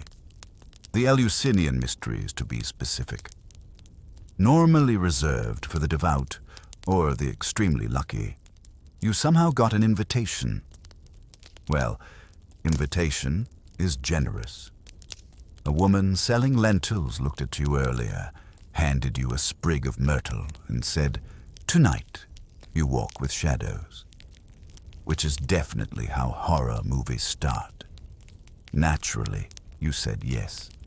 You meet the others outside the city, near a worn stone road that gleams faintly under moonlight. They're cloaked, hooded, silent. You, wearing your usual tunic and a nervous smile, stick out like a very anxious thumb. No one speaks. Instead, they hand you a torch. It sputters to life with a sharp crackle, its glow dancing against your uncertain face. Then the procession begins. You walk for what feels like hours, past olive groves that rustle secrets, past broken statues half swallowed by time, until, at last, you reach the Telesterion, a great hall used only for this purpose, surrounded by columns that look less like architecture and more like ancient teeth. A woman, possibly a priestess, possibly just really confident, raises her hand. Everyone stops. She speaks one word, silence, then gestures for you to enter. You step across the threshold. Inside is darkness, real darkness, the kind that doesn't care how good your night vision is, the kind that feels alive. Then a drum beat, software slow, like a heartbeat echoing from the earth. More torches flicker to life, and you see them, dozens of figures in white, faces hidden behind thin veils, standing in a circle. In the center, a mound of barley, a chalice of wine, and something covered in silk. A man begins to chant. You don't understand the words, but your spine seems to. Goosebumps rise like they've been summoned. A priest begins retelling the myth of Persephone, taken by Hades, mourned by her mother Demeter, and the long search that followed. It's not a casual story time. It's operatic. There are sobs. There is wine poured onto the floor. At one point, someone shrieks so convincingly you nearly drop your torch. And then, silence. Again. The silk is lifted. Underneath, a simple loaf of bread. You expect something more dramatic. A glowing artifact, perhaps. A time-traveling hamster. But it's bread. Everyone gasps. You don't, which earns you a subtle elbow to the ribs from a woman beside you. You nod solemnly. Yes, very bready. You're handed a small sip of kikion, a barley and mint drink said to open the mind. It tastes like regret and salad. Then, each person steps forward to whisper a secret to the loaf. Yes, the bread. You wait your turn. When it comes, you lean in and, without knowing why, whisper, I'm just trying to make it to tomorrow. Someone behind you sighs like they understand. The ceremony ends with a quiet hymn, and the crowd disperses like smoke. No explanation, no handouts, just the soft promise that you'll understand in time. You stumble back toward the city, stars blinking above like curious eyes. On the way, you pass a young man sitting on a rock, head in hands. You ask if he's all right. He says, I just remembered my father's voice during the chant. He's been gone 10 years. You sit with him a while. Sometimes silence says more than all the scrolls in the Library of Alexandria. When you finally reach your sleeping mat, the city is hushed. Even the dogs have nothing left to say. You lie down. Your mind still swirls with mystery and myth, with bread and barley and whispered truths you weren't supposed to understand. And yet, something in you feels a little steadier. Not wiser, not yet, but steadier. You close your eyes to the sound of your own breath and the memory of drums. Tomorrow you'll face more surprises. But tonight you are part of something ancient. And somehow, that's enough. You wake to a trumpet. Not the elegant, jazzy kind you hear in a late-night lounge. No, this one sounds like someone's choking a brass goose. Repeatedly, you jolt upright, limbs tangled in your sleeping mat, hair sticking out in directions previously reserved for sea urchins. The trumpet blasts again. It's symposium day, which is misleading because symposium sounds like a conference about dental hygiene or urban drainage systems. But in ancient Greece, it means something much less dry and significantly more wet. You're going to a drinking party, a highbrow, toga-wrapped frat party where philosophers, poets, and professional loungers gather to drink wine, exchange ideas, and flirt with metaphysics and each other. And somehow, you're invited. You bathe in olive oil again because apparently your pores signed a contract.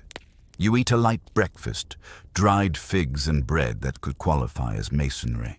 And then, dressed in your cleanest tunic and your most agreeable facial expression, you make your way to the home of Callias, your reluctant host.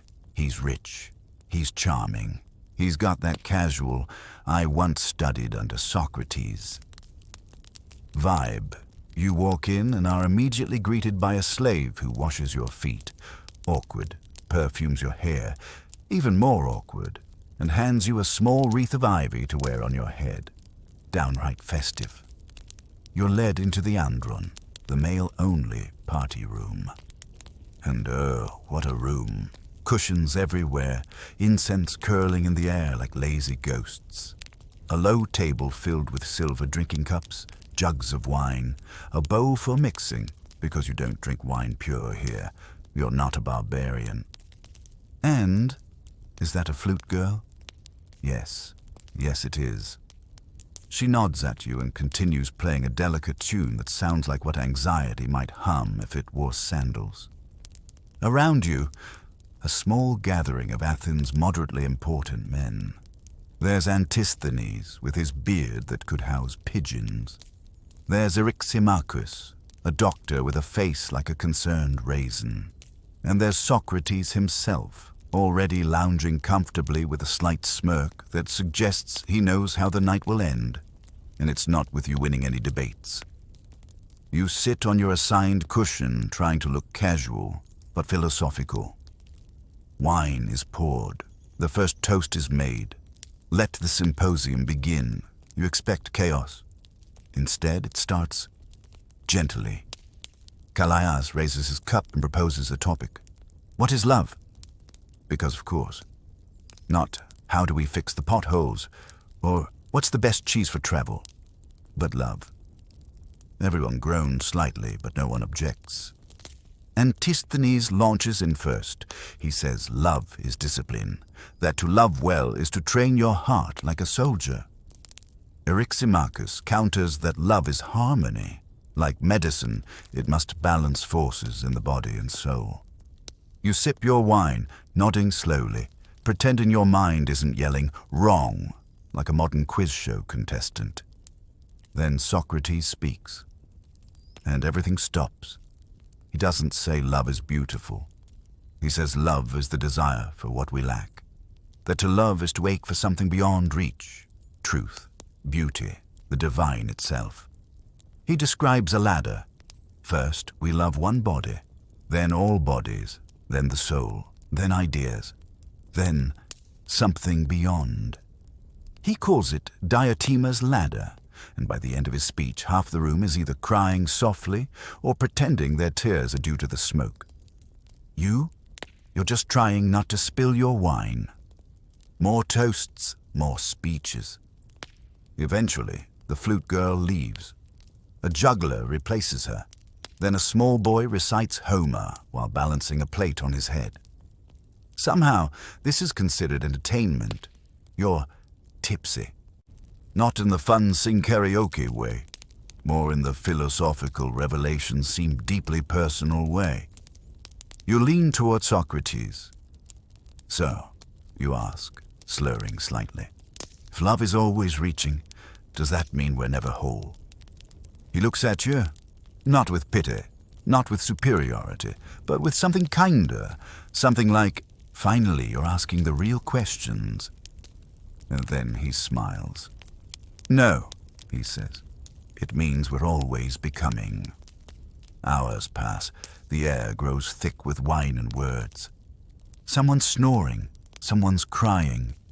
Someone started reciting erotic poetry in Doric Greek, which apparently makes it more respectable. You lie back, staring at the painted ceiling. Gods, lovers, stars. Your limbs are heavy, your mind humming. You've drunk with minds sharper than swords, and though you said little, you were there. You mattered, even if your head will absolutely pay for it tomorrow. As the fire dims and the guests begin to doze or drift, you hear Socrates say one last thing to no one in particular. Wisdom begins in wonder. You whisper it back like a charm, and wonder leads you to sleep. You awaken to shouting. Not angry shouting, worse, bureaucratic shouting. You sit up, head pounding with the memory of last night's wine and Socratic wisdom, and realize three things at once. You're on someone else's floor.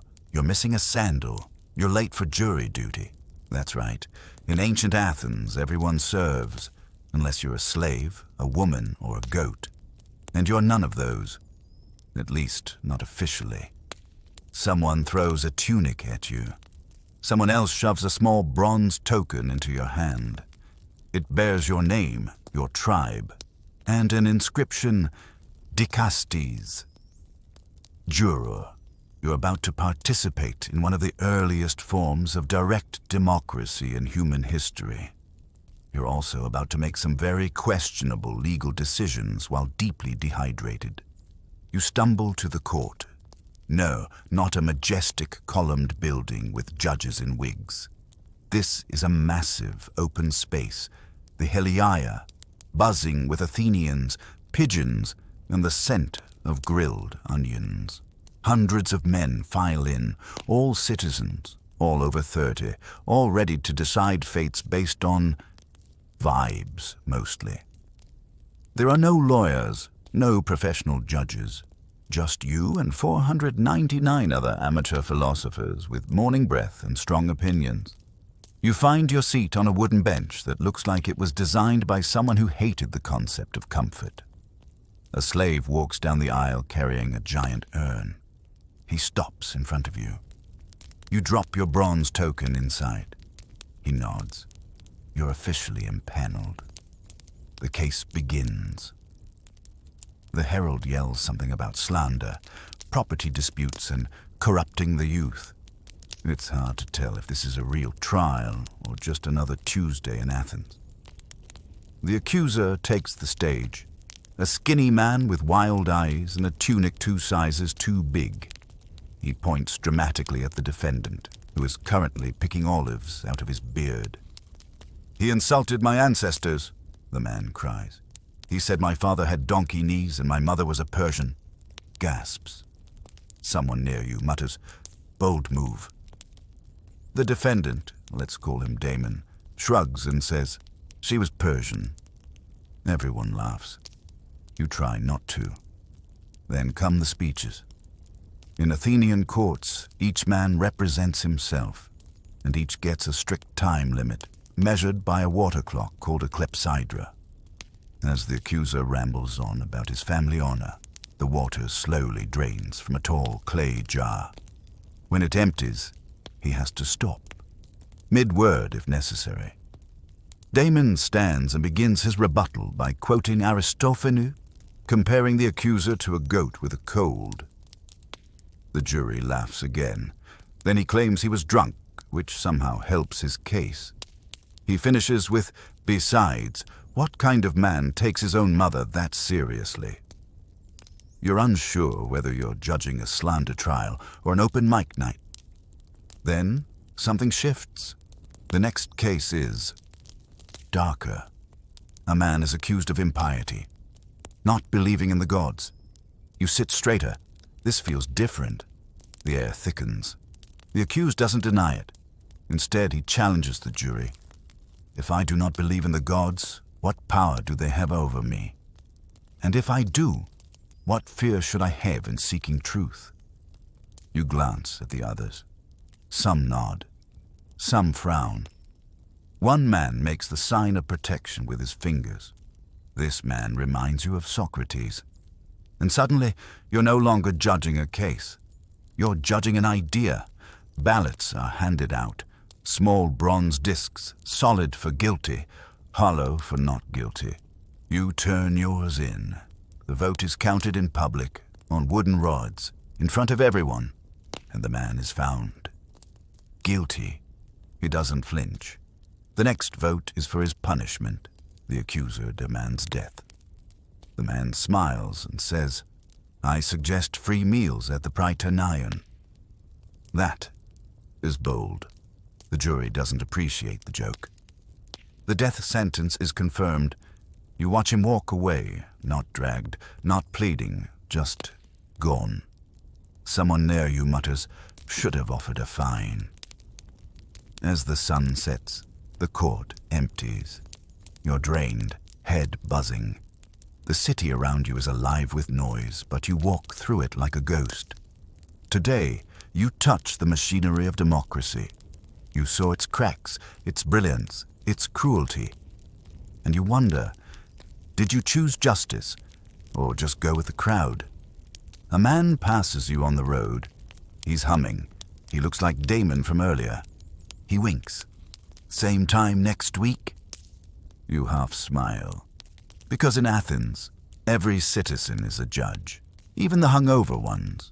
It starts with music, or at least something that vaguely resembles music if you squint your ears hard enough. A high-pitched flute trills from somewhere behind the stage. A chorus of men, all wearing identical masks with exaggerated expressions, chant in unison, half in poetry, half in what sounds like very passionate weather reporting. Welcome to the Theater of Dionysus. You've been summoned, not by decree, but by peer pressure and the irresistible allure of ancient Greek drama. which is roughly equal parts tragedy, philosophy, and very loud shouting about fate. You squeeze into a seat made entirely of stone. No backrest, no cushion, just you, your slightly sore thighs, and a panoramic view of human suffering performed at high volume. Let's rewind for a second.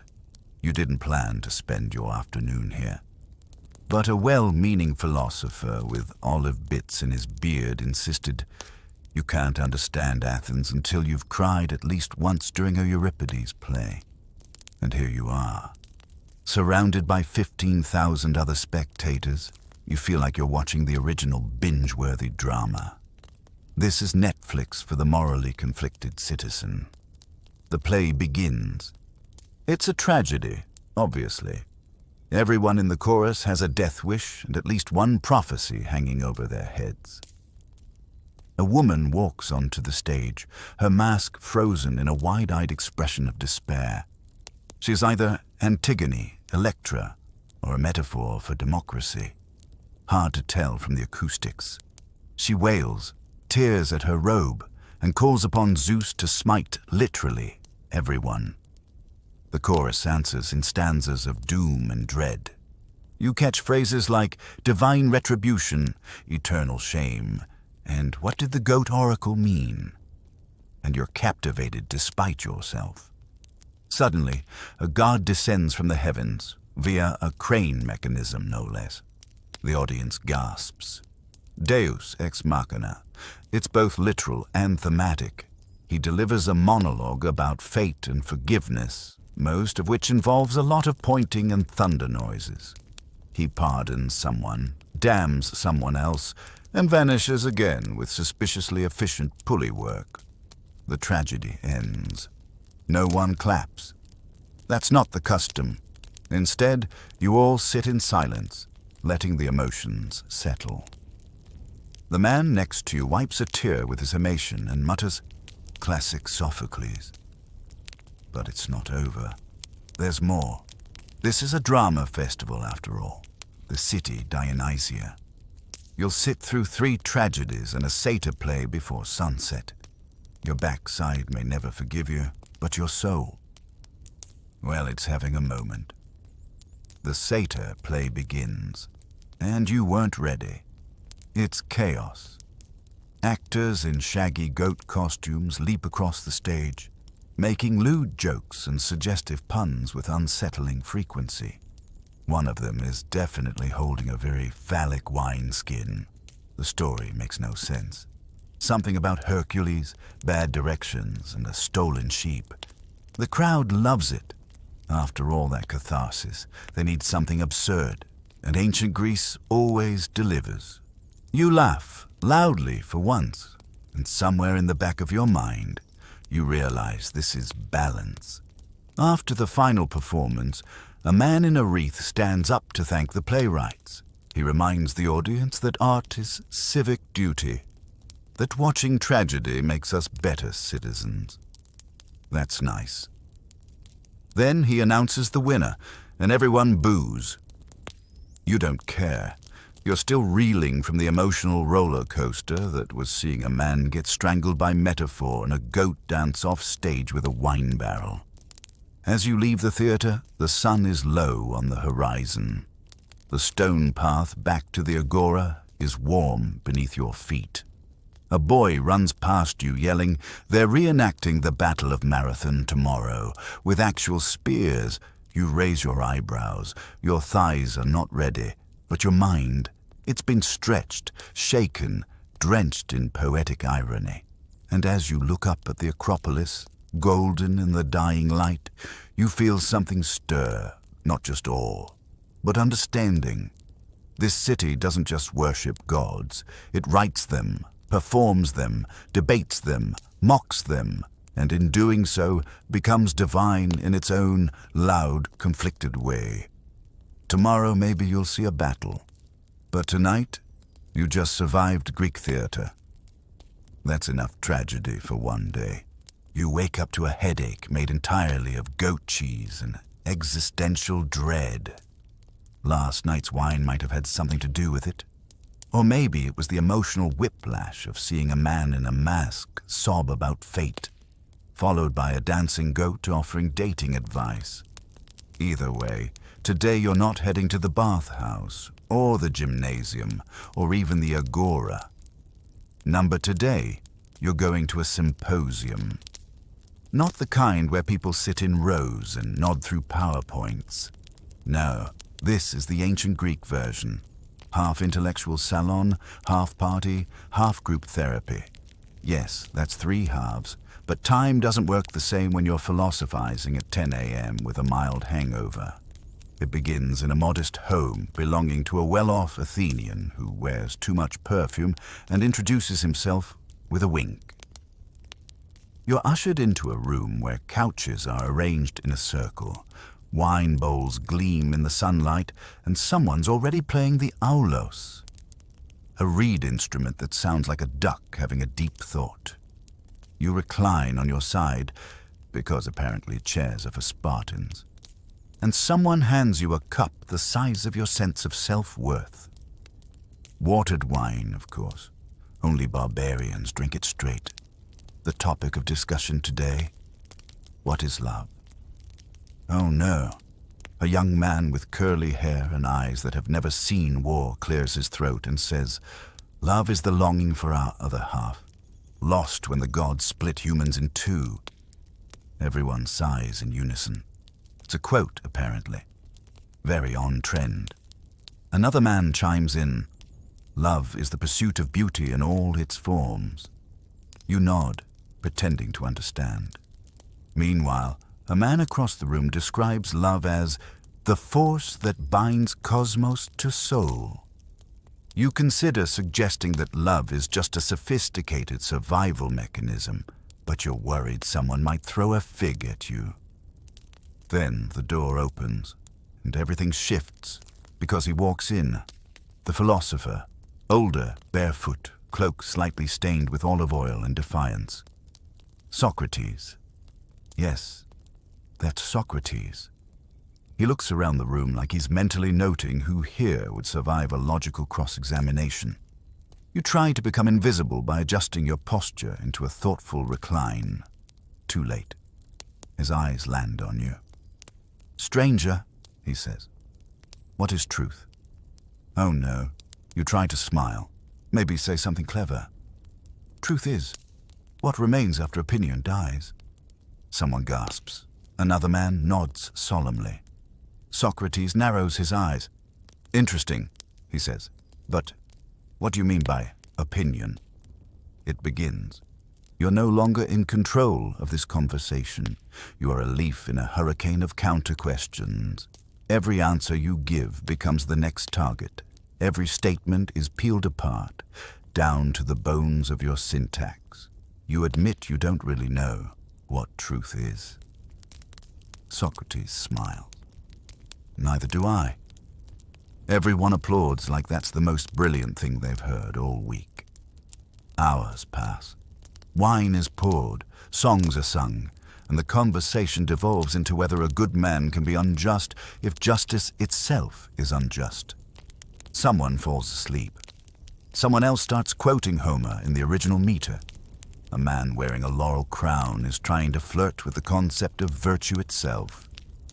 You just want a sandwich. As twilight creeps in, the host claps his hands and declares, "Enough debate. Let's have a toast." Everyone raises their cup and offers praise. To love, to wisdom, to Dionysus, to wine, to the art of questioning. You raise yours too. To knowing you don't know. There's a cheer. Someone hugs you. Someone else offers you grapes. For a moment, just a flicker, you feel like you belong here.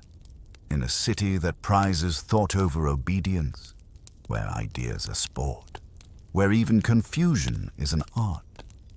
As you stumble out into the night, the streets of Athens glow gold under oil lamps. The stars above feel closer somehow, like you could ask them a question and they'd actually answer. You don't know what truth is. You don't know what love is. But you do know this. No one really survives a symposium unchanged, especially not your liver. The city sleeps. Or tries to, because here in Athens, even silence has opinions. You step cautiously through the shadows of Kerameikos, the ancient cemetery that borders the city.